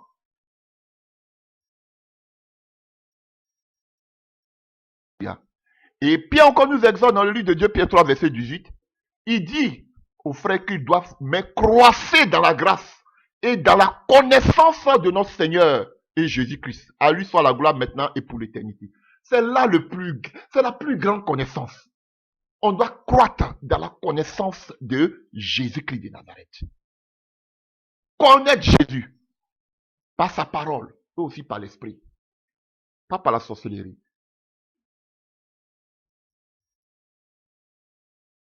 Alléluia. Alléluia. Et Paul, vous voyez, nous dit quelque chose ici. En 1 Corinthiens 1 à partir du verset 5. Car en lui, vous avez été comblés de toutes les richesses qui concernent la parole et la connaissance.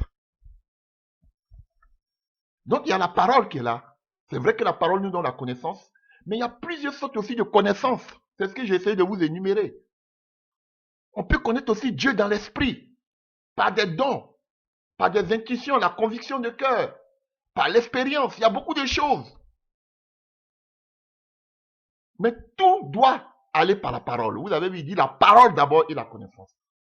Donc, en méditant la parole de tes jours, c'est comme ça aussi tu pourras avoir de la connaissance. Alléluia, chers frères et sœurs. Et ces faux prophètes et gourous, ils savent que vous ne lisez pas la parole. Voilà pourquoi ils peuvent vous manipuler. Sinon, pour des gens qui lisent la parole, en principe, avec toutes ces fausses doctrines qui sont véhiculées par-ci et là, alléluia, sur le net, en principe, il devait y avoir beaucoup de personnes qui se lèvent pour dénoncer ces genres de choses. Ils savent que vous ne maîtrisez rien. Et ils vous manipulent par cette même parole. Voilà. Alors, mesdames et messieurs, avant de finir, alléluia, nous voulons conclure maintenant par ce bel enseignement que Paul nous donne sur la connaissance. Quand tu prétends en tant qu'enfant de Dieu, la plus haute connaissance, c'est de connaître Christ. Et quand tu as la connaissance, il va vous donner maintenant les principes de quelqu'un qui prétend avoir la connaissance de Dieu. Voilà. Tes droits, quand tu dis que tu connais Dieu, on a vu déjà, Paul nous a dit, alléluia, quand on connaît Dieu, on renonce au monde. On l'a vu tout à l'heure. On renonce aux choses de ce monde parce qu'on a connu Christ. On renonce aux choses de ce monde quand on a connu Christ. Donc, je vous ai énuméré un peu que la plus grosse connaissance, c'est la connaissance de Christ. Et dans ce même passage, et nous allons continuer, Paul va nous faire maintenant un enseignement et nous allons finir. Quand on a la connaissance de Dieu, comme je vous disais tantôt, on l'a vu dans le livre de Philippiens, qu'on appelle, de Éphésiens. Alléluia. Or, Philippiens 3, verset 8. Quand tu dis que tu connais Dieu, donc vous allez voir par tout ce que j'ai énuméré là, si vos pasteurs ou autres, si vous-même vous connaissez Dieu. Quand tu dis tu connais Dieu, première des choses, Philippiens 3, verset 8, Paul nous dit quoi? Alléluia. Alléluia, il regarde toutes ces choses comme une perte à cause de l'excellence de la connaissance de Jésus-Christ. Il regarde tout cela comme une boue, il renonce à tout. Ça, c'est le premier pas. Quand tu dis tu connais Dieu, tu connais Jésus, c'est le premier pas dans ta vie. Tu vois toutes choses comme le passé est passé. Les choses anciennes sont passées. La gloire du monde, tu les regardes comme la boue. Regardez ça si vous voyez ça dans la vie de vos pasteurs et vos bishops. Ça, c'est la première des choses que j'ai énumérées. Alors, deuxième des choses, quand on dit qu'on a la connaissance de Christ, qui est la plus grande connaissance, en Éphésiens 3, verset 19, on dit quoi? Et connaître l'amour de Christ qui surpasse toute connaissance. Nous vivons maintenant dans l'amour de Christ. Nous avons l'amour de Dieu. Nous avons l'amour de Jésus-Christ de Nazareth. Alléluia. Et Paul dit, à cause de l'amour de Jésus, qu'est-ce qui peut le séparer de l'amour de Jésus? Lui-même, il est dit dans le livre de Romains. Alléluia. Dans le livre de Romains 8, à partir du verset 35, il dit qui nous séparera de l'amour de Christ? Serait-ce la tribulation, l'angoisse ou la persécution? Vous voyez, tout cela est qu'aujourd'hui, ces chrétiens-là ils sont dans la tribulation. Est-ce qu'ils sont persécutés? Ou la faim, ou la nudité? Voilà. Aujourd'hui, ils vous disent que quand tu as faim, quand tu es nu, c'est une malédiction. Ou le péril, ou le paix, qu'il est poussé aujourd'hui, ces pasteurs, ces révérends. Alléluia. Selon qu'il est écrit, c'est à cause de toi qu'on nous met à mort tout le jour, qu'on nous regarde comme des brebis destinées à la boucherie. Mais dans toutes ces choses, nous sommes plus que vainqueurs par celui qui nous a aimés. Car j'ai l'assurance que ni la mort, ni la vie, ni les anges, ni les dominations, ni les choses présentes, ni les choses à venir, ni les puissances, ni la hauteur, ni la profondeur, ni aucune autre créature ne pourra nous séparer de l'amour de Jésus-Christ, de Dieu manifesté en Jésus-Christ notre Seigneur. Voilà, quand on a l'amour de Christ. Est-ce que ces pasteurs, ces révérends, ces bishops-là, ils mettent cette parole en pratique? Voilà, vous dites qu'ils connaissaient là, le Seigneur, vous qui dites que vous connaissez Jésus-Christ, vous connaissez Dieu. Voilà, il est en train de vous énumérer. Paul nous fait un enseignement terrible. Donc quand on dit on connaît Dieu, on se sépare du monde. On voit les choses du monde comme étant la boue. On voit la gloire du monde comme étant une perte, la boue. On renonce à tout. Ces choses de ce monde. Deuxième des choses, quand tu dis que tu connais Dieu, tu dois aimer Dieu. Tu dois avoir l'amour de Dieu. Et quand tu as l'amour de Dieu, tu te débarrasses de tout. Seulement que pour lui, comme Paul vient de nous dire en Romains que nous venons de lire. Nous continuons. Pierre maintenant nous dit que quand nous avons le Seigneur, nous avons renoncé au monde, nous vivons dans l'amour du Seigneur, nous devons maintenant croître. Dans le livre de 2 Pierre 3, verset 18. Alléluia. Nous devons croître dans la connaissance. Nous devons croître, grandir, être édifiés, grandir dans la foi. C'est important. Quand on connaît Dieu, on cherche maintenant à grandir dans la foi. Après avoir renoncé au monde, après avoir eu l'amour du Seigneur, maintenant nous commençons à grandir dans la foi. Et ça ne s'arrête pas là, nous continuons. Vous dites vous connaissez Dieu, vous allez voir si vous connaissez Dieu. Maintenant allons-y dans le livre de 2 Corinthiens. 2 Corinthiens 2 verset 14. Maintenant pour grandir dans la foi, alléluia. Et maintenant Paul le dit en Romains 15 verset 14. Pour ce qui vous concerne mes frères, je suis moi-même persuadé que vous êtes plein de bonnes dispositions, rempli de toute connaissance et capable de vous exhorter les uns les autres. Donc, j'avais dit Romains, je vais pas à pas. Donc, chers frères et sœurs, nous devons grandir dans la foi. Nous devons, alléluia, croître, comme Pierre l'a dit. Et pour cela, Dieu nous remplit de toute connaissance afin que nous soyons capables de nous exhorter les uns et les autres. C'est ainsi que nous pourrons croître. Et pour grandir, nous venons directement après Romains 15, verset 14 à 1 Corinthiens 1 à partir du verset 5. Car en lui, vous avez été comblés de toutes les richesses, pas les richesses matérielles, mais qui concernent la parole et la connaissance. Comment nous pourrons croître? Frère, c'est par la parole. C'est par la parole. Alléluia. Nous pourrons croître par la parole. C'est la parole qui va nous envoyer la connaissance. Alléluia. Chers frères et sœurs, continuons. Maintenant, quand tu es dans la parole, 2 Corinthiens 2, verset 14, gloire soit rendue à Dieu qui nous fait triompher en Christ et qui répand par nous en tout lieu l'odeur de sa connaissance. Alléluia. Qui répand par nous en tout lieu l'odeur de sa connaissance. Chers frères et sœurs, nous triomphons dans tous nos combats. Nous sommes vainqueurs. Alléluia. Et aussi, il ne suffit pas seulement d'être vainqueur en Christ. Alléluia. Et par nous, nous devons répandre cette odeur de sa connaissance, c'est-à-dire annoncer l'évangile de Christ dans le monde. Alléluia. Et cette odeur de sa connaissance se répand. Ça veut dire que par nous, cette bonne connaissance de l'évangile est connue de tout le monde. Alléluia. Se répand dans le monde entier. Et Paul pourrait dire, j'ai répondu abondamment l'évangile de Christ. Alléluia. Et chers frères et sœurs, on continue encore dans le livre de 2 Corinthiens 6 à partir du verset 6, juste après. Alléluia. Maintenant, qu'est-ce qui arrive? D'abord, même en 2 Corinthiens 4 à partir du verset 6, on est quitté en 2 Corinthiens 2 verset 14 pour parler du triomphe. Nous sommes plus que vainqueurs par le sang de Jésus-Christ et nous sommes appelés aussi à répandre cette bonne odeur autour de nous, c'est-à-dire l'évangile. Et 2 Corinthiens 4 verset 6, la lumière brille du sein des ténèbres. Car Dieu a dit, la lumière brillera du sein des ténèbres, a fait briller la lumière dans nos cœurs pour faire resplendir la connaissance de la gloire de Dieu sur la face de Christ. Ici maintenant on parle de la gloire de Dieu. Non seulement les fruits maintenant dans nos cœurs, alléluia, alléluia, les ténèbres disparaissent, la lumière de Christ apparaît dans nos vies, le fruit de l'esprit se manifeste dans nos cœurs et la gloire de Dieu se manifeste. Chers frères et sœurs, voilà la croissance. Et 2 Corinthiens 6, à partir du verset 6, par la pureté, par la connaissance, par la longanimité, par la bonté, par un esprit saint, par une charité sincère. Et ainsi, chers frères et sœurs, nous devons aussi vivre dans la sainteté. Quand on a la connaissance de Christ, on vit aussi dans la sainteté. Alléluia.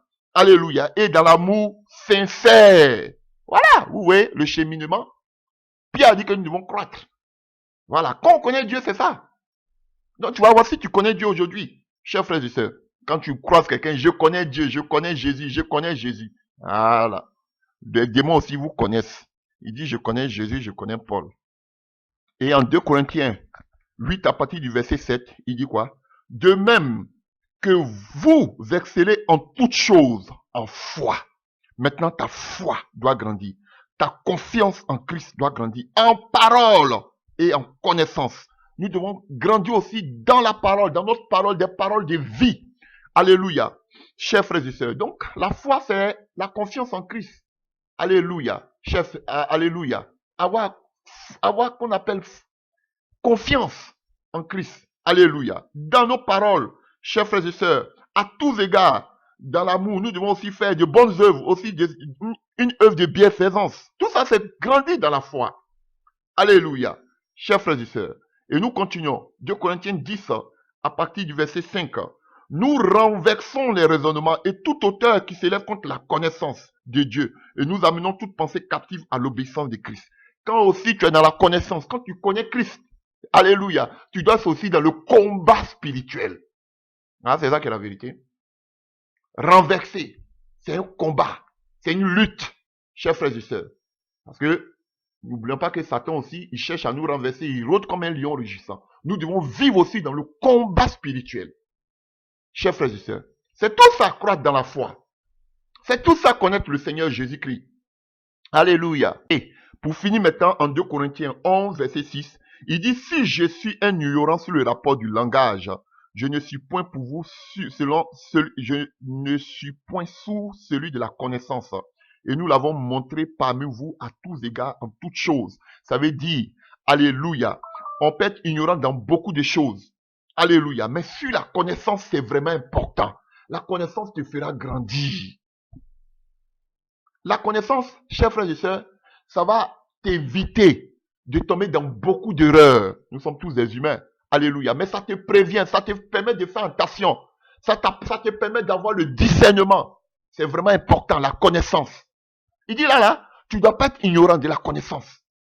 Oui, Parce qu'aujourd'hui, beaucoup sont ignorants. Les gens prêchent aujourd'hui la sorcellerie, le voyage astral. Les gens ne disent rien, ils pensent que ça vient de l'évangile. On a vu Ézéchiel que Dieu a enlevé. Non, alléluia, c'était dans des visions. Voilà, parce que vous êtes ignorant de ce genre de choses. Il est important, chers frères et sœurs. La connaissance, Paul dit, je peux être ignorant dans beaucoup de choses. Tout ce que j'ai dit concernant le mariage, concernant ceci. Mais la véritable connaissance de Christ, non, frère. La connaissance générale, je peux peut-être être ignorant, mais la connaissance de Christ, je ne dois pas, je ne peux pas en tant que chrétien être ignorant de cela. Alléluia. Et on peut connaître Christ par sa parole. On peut connaître aussi Christ par des dons spirituels. Alléluia, chers frères et sœurs. C'est important. Et pour finir, chers frères et sœurs, quand on est dans la croissance spirituelle, alléluia, quand on connaît Christ, on a aussi besoin des dons spirituels. Oui, chers frères et sœurs, 1 Corinthiens 12, verset 8. Alléluia. 1 Corinthiens 12, verset 8, que je dis. En effet, à l'un a été donné un esprit de la parole de sagesse, à un autre une parole de connaissance. Donc, selon le même esprit. Donc, vous pouvez tout ça pour l'édification du corps de Christ, pour la croissance spirituelle de l'Église, la croissance dans la foi. Vous pouvez voir aussi 1 Corinthiens 12 à partir du verset 8, et on vient de lire, et 1 Corinthiens 13 à partir du verset 2, et 1 Corinthiens 13 à partir du verset 8, 1 Corinthiens 14 à partir du verset 6. Tout ça, on parle des dons. Pourquoi? Pour l'édification du corps de Christ. Vous avez comme ça 5 passages qui parlent des dons qui sont destinés pour l'Église. Les dons spirituels, là, frères et sœurs, ce n'est pas pour dehors. Les dons spirituels, là, c'est pas pour dehors. Les dons spirituels, là, frères, c'est pour l'Église. C'est vrai qu'il y a des dons ministériels, des dons itinérants, tels que l'évangéliste, tels que qu'on appelle l'apôtre. Oui, ça c'est en dehors de l'église. Mais l'apôtre aussi, il exerce aussi dans l'église. Même l'évangéliste aussi exerce aussi dans l'église. Donc tous ces dons-là, c'est pour l'église. Je peux vous donner 5 passages qui nous montrent que tous ces dons, c'est pour l'église. C'est pas pour ailleurs. C'est pour la communauté chrétienne. Mais vous ne voyez plus ça aujourd'hui dans les églises. Ils ont remplacé tous ces dons, tous ces ministères par le leadership. C'est une seule personne qui décide. C'est celui qui est devant qui décide. Le bishop, l'archibishop, le révérend, le pasteur, c'est lui seul qui décide. Voilà, chers frères et sœurs. Vous voyez, il y avait tous ces ministères, tous ces dons dans l'église, mais c'était le Saint-Esprit qui dirigeait toutes choses. Mais eux, ils ont arrêté tout ça. Ce sont toutes les décisions proviennent seulement que d'eux. Point et barre. Donc, mesdames et messieurs, nous voulons nous arrêter là pour aujourd'hui et nous allons continuer. Alléluia, nous allons continuer, nous allons aller en profondeur. Donc, j'ai essayé d'énumérer, alléluia, toutes les connaissances dont parle la Bible, le Nouveau Testament précisément. Alléluia. Et je vous ai parlé aussi de notre plus grande connaissance, c'est de connaître le Seigneur. Et quand on connaît le Seigneur dans la foi, comment, pour quelqu'un qui connaît le Seigneur, alléluia, et quelles sont les attitudes qu'il doit avoir en tant qu'enfant de Dieu, nous avons aussi essayé de parler de cela. Alléluia, chers frères et sœurs. Donc, nous allons continuer encore et nous allons aller en profondeur pour que vous soyez vraiment édifiés. Non, je vais m'arrêter là. Donc, que Dieu vous fortifie et qu'il vous bénisse. Comme Paul a dit, qu'il nous remplit de toutes sortes de connaissances. Alléluia, dans le nom puissant de notre Seigneur Jésus-Christ de Nazareth. Amen.